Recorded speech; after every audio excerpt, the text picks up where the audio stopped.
আসসালামু আলাইকুম ওয়া রাহমাতুল্লাহি ওয়া বারাকাতুহু।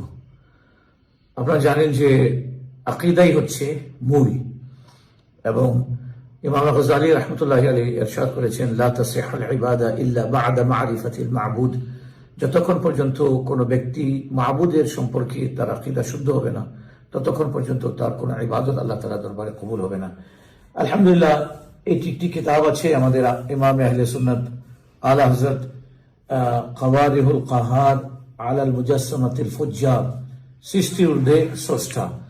এখানে এই কিতাবটা আমাদের হাফেজ মাওলানা সোহেল রাজা কাদরি তরজমা করেছেন।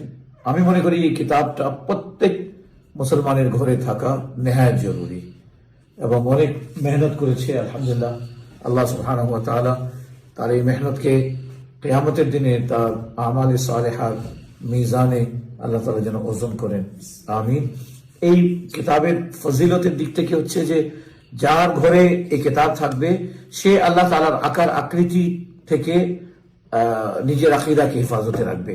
যে আল্লাহ সুবহানাহু ওয়া তাআলা আকার আকৃতি, শরীরের অঙ্গ প্রত্যঙ্গ, শরীরের গঠন, এগুলো থেকে আল্লাহ সুবহানাহু ওয়া তাআলা পাক এবং সাফ, এগুলো থেকে আল্লাহ তাআলা মহাপবিত্র।